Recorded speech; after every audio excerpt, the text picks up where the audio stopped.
স্বামী বিবেকানন্দের আদর্শ দর্শন আমাদের বাঙালিদের গর্ব। আর এই দর্শন, এই আদর্শ, এই ব্রহ্মতত্ত্ব, ব্রহ্মজ্ঞান তিনি যার কাছ থেকে প্রাপ্ত হয়েছিলেন, সেই রামকৃষ্ণ পরমহংস দেবের সম্বন্ধে তিনি একটি বই লিখেছেন, যার নাম মাই মাস্টার। আপনারাও পড়তে পারেন, অবশ্যই উপকৃত হবেন। কারণ তিনি শুধুমাত্র মাস্টার ছিলেন না, টিচার ছিলেন না, শিক্ষক ছিলেন না।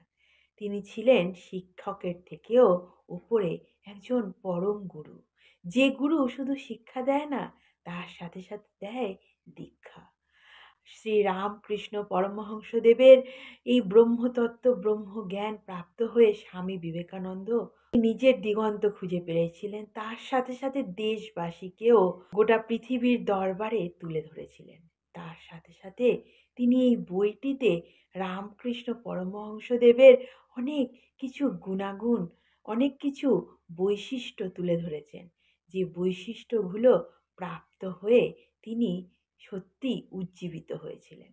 তার মধ্যে একটি বৈশিষ্ট্য তিনি লিখেছেন যে he condemned no one but saw the good in all.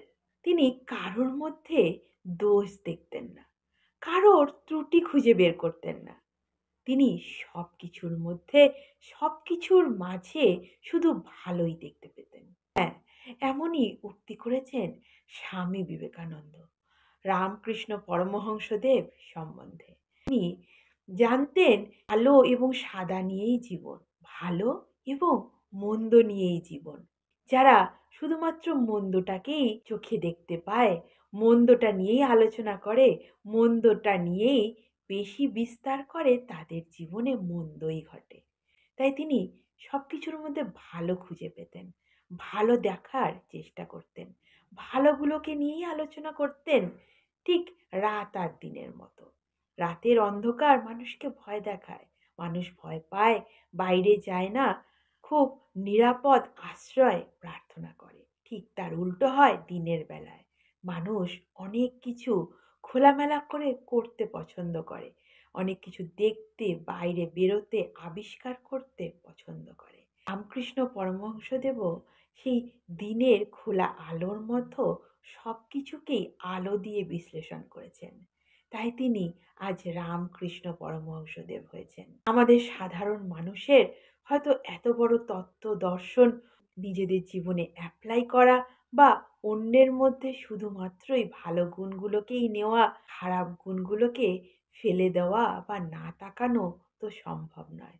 তবুও কিছু কিছু ভালো জিনিস যদি আমরা এই সমাজ থেকে নিতে পারি, যদি আমরা জীবনের প্রতিটি অধ্যায় থেকে নিতে পারি, তাহলে শুধু আমরা নয়, তার সাথে সাথে আমাদের পরিবার পরিজনের লোকেরাও ভালো থাকে, পরিবেশও ভালো থাকে, সমাজেরও উন্নতি হয়।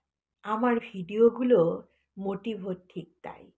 সমাজে যা খারাপ আছে থাকুক না, তা তো সম্ভব নয় আমার একার পক্ষে সব মন্দর অবসান ঘটানো। তবে দু চারটি ভালো কথা বলতে, ভালো কথা প্রচার করতে ক্ষতি কি? রোজ এই ধরনের কিছু পজিটিভ বার্তা, পজিটিভ উক্তি, পজিটিভ মানুষের জীবন চর্চা, জীবন দর্শন তুলে ধরি আপনাদেরই মাঝে। শুধুমাত্র অনুরোধ আপনাদেরকে আমাকে উজ্জীবিত করার জন্য, আমাকে একটু মোটিভেশন দেওয়ার জন্য এই ভিডিওগুলোতে লাইক করুন, শেয়ার করুন এবং অবশ্যই কমেন্ট করে জানান যদি আপনিও একজন এমন মানুষ হন যা খারাপকে দূরে সরিয়ে রাখতেই পছন্দ করেন আর ভালো দেখতেই বেশি পছন্দ করেন।